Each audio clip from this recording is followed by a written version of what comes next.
Bonjour et bienvenue sur la cuisine d'Eline, j'espère que vous allez bien les amis. Je reviens parmi vous aujourd'hui avec une nouvelle recette, cette fois-ci une recette sucrée. On va réaliser un gâteau à la pomme, un moelleux digne de ce nom, bien parfumé, riche en pommes qui apporte ce côté fondant et fruité, idéal pour accompagner une tasse de café ou de thé. Découvrons la recette ensemble. Alors on va commencer dans un premier temps par préparer la pomme. J'utilise deux types de pommes, la golden ainsi que la pink lady.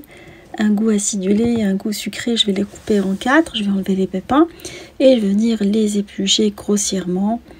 On va rajouter les fruits secs par-dessus qui vont apporter ce côté croquant. Alors des raisins secs ainsi que des amandes, vous pouvez mettre les fruits secs de votre choix. Presser quelques gouttes de citron par-dessus.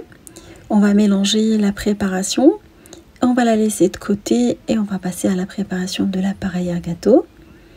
Alors dans un saladier, je vais mettre les œufs ainsi que la cassonade, de la vanille et on va venir battre le tout à l'aide du batteur manuel pendant 5 petites minutes. On rajoute après du beurre à température ambiante, mou, et on va continuer à mélanger notre pâte à gâteau. On rajoute après du lait à température ambiante et on va continuer à mélanger avec de la farine, cette fois-ci une farine tamis. J'ai mélangé pendant 2 minutes. Après, on va le parfumer avec du gingembre, de la cannelle, de la noix de muscade.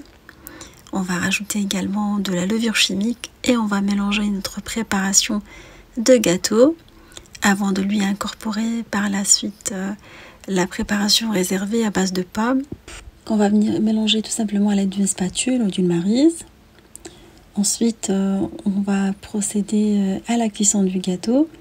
Alors je vais transvaser la préparation dans un moule à gâteau beurré et fariné et on va faire cuire le tout une fois qu'on a bien égalisé la surface dans un four préchauffé à 180 pendant 50 minutes en surveillant la cuisson entre 45 et 50 minutes à chaleur tournante. À la sortie du four, vous le laissez refroidir avant de le transvaser sur une grille. Alors j'ai laissé 10 minutes refroidir, j'ai transvasé sur une grille de pâtisserie. Après, pour la déco, libre à vous de le laisser nature comme ça ou le décorer avec du caramel beurre salé. J'ai déjà partagé la recette du caramel beurre salé avec vous. Je lui laisserai le lien en barre d'infos ainsi que le détail du gâteau. Les ingrédients exacts, je veux dire, laisser refroidir et déguster avec une bonne tasse de thé ou de café. J'espère que cette recette vous fera plaisir et fera plaisir à vos familles. Je vous fais des gros bisous d'amour. Merci pour vos messages d'encouragement.